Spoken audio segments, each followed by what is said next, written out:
watching this video, you've likely been diagnosed with atrial fibrillation, often called AFib, or may know someone who has been diagnosed.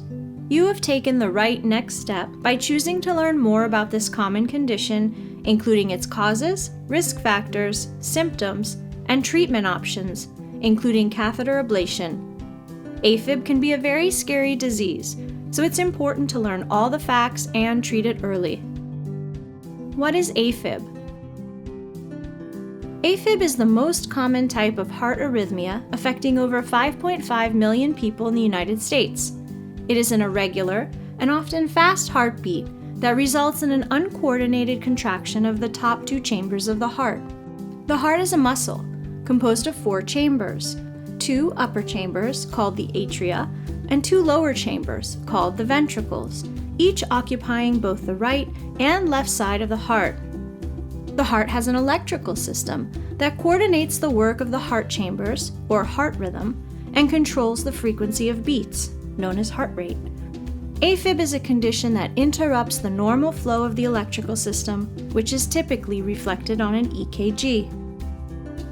Types of AFib. AFib is a progressive disease, meaning symptoms may get worse or episodes may last longer if left untreated. The stages of AFib include the first episode, occasional AFib, known as paroxysmal AFib, which occurs and ceases within 7 days of onset, persistent AFib, which is continuous AFib that lasts for more than 7 days, and long-standing persistent AFib, when sinus rhythm cannot be maintained with intervention. Symptoms and effectiveness of treatment may worsen if left untreated, so early diagnosis and treatment are critical to overcoming AFib. Causes of AFib. There are various causes of AFib, which may include both non-modifiable and lifestyle factors. Examples of non-modifiable risk factors include heart disease, family history, and age. A person's chances of developing AFib increases with age. In fact, 1 in 4 adults 40 years and older are at risk for AFib. Examples of lifestyle risk factors, those that can be changed, include stress, sleep apnea, obesity, alcohol consumption, smoking, and caffeine consumption. Symptoms of AFib. AFib can cause a wide variety of symptoms, such as palpitations, fatigue, shortness of breath, or difficulty exercising. However, 15 to 30% of people with AFib may not have any symptoms at all.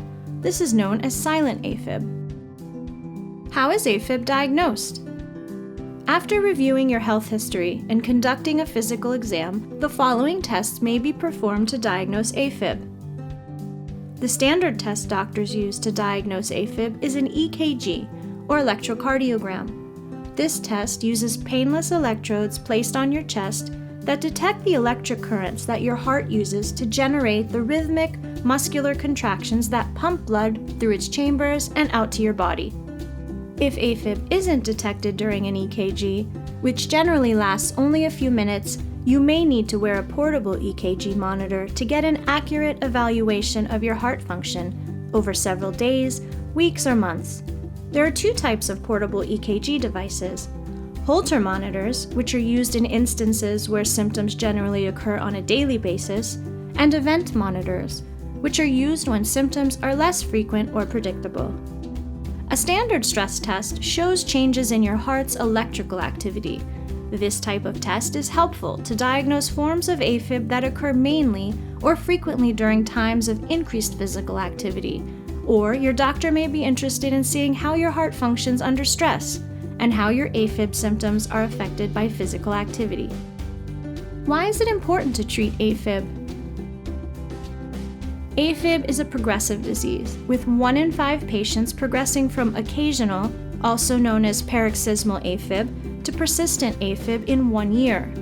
If left untreated, AFib creates severe risks for patients by increasing their chances of life-altering or potentially deadly events, including a 5 times increase in heart failure, 5 times increase in stroke, and 2 times increase in cardiovascular mortality. The good news is that AFib is treatable. However, awareness of treatment options is insufficient, leaving patients often underdiagnosed or referred to a specialist too late. The link between AFib and stroke. The occurrence of stroke can have a devastating impact on patient quality of life and the ability to perform daily activities.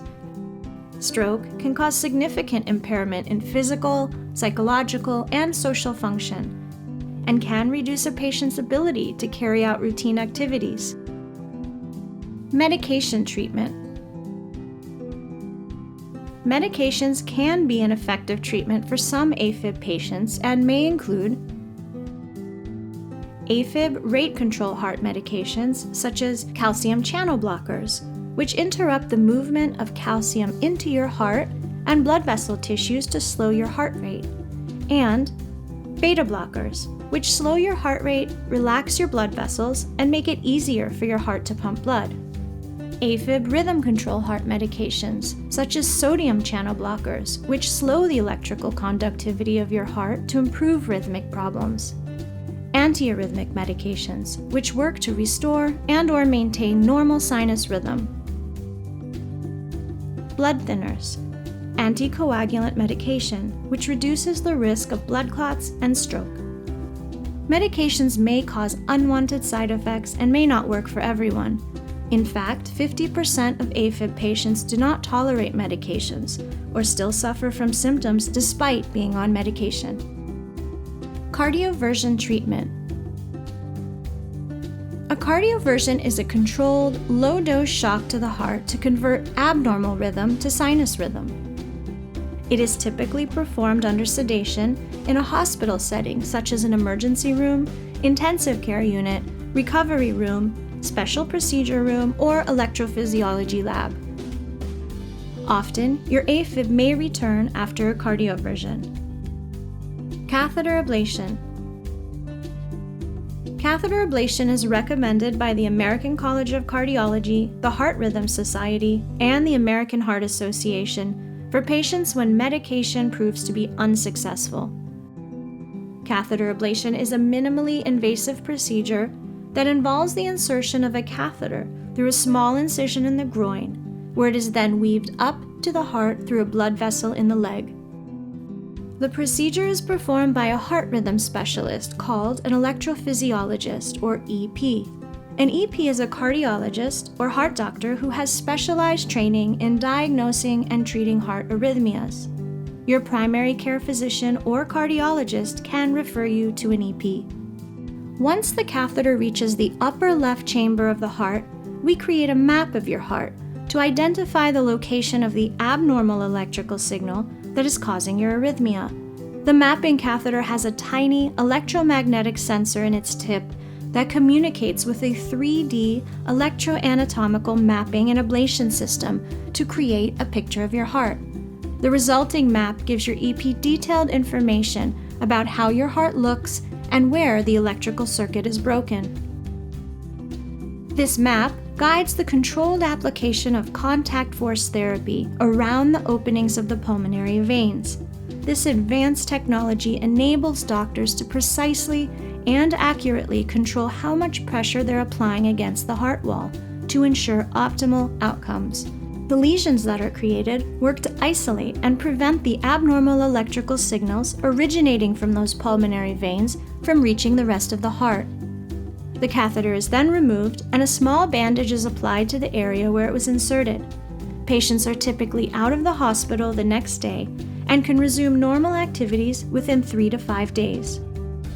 Catheter ablation risks. Catheter ablation is a low-risk procedure.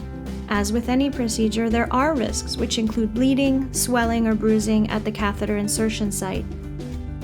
Talk to your doctor about the risks of catheter ablation. Catheter ablation benefits. Patients receiving catheter ablation have been shown to be up to 73% more likely symptom-free at 4 years when compared to patients receiving drug therapy. Catheter ablation may result in the following benefits: improvement in quality of life, permanent symptom relief, reduction of long-term risk of stroke and death normally associated with AFib. There are many different factors that may predict the success of a catheter ablation procedure. These include disease progression, sleep apnea, obesity, increased left atrium size, age, and hypertension. Talk to your doctor about these factors prior to your procedure.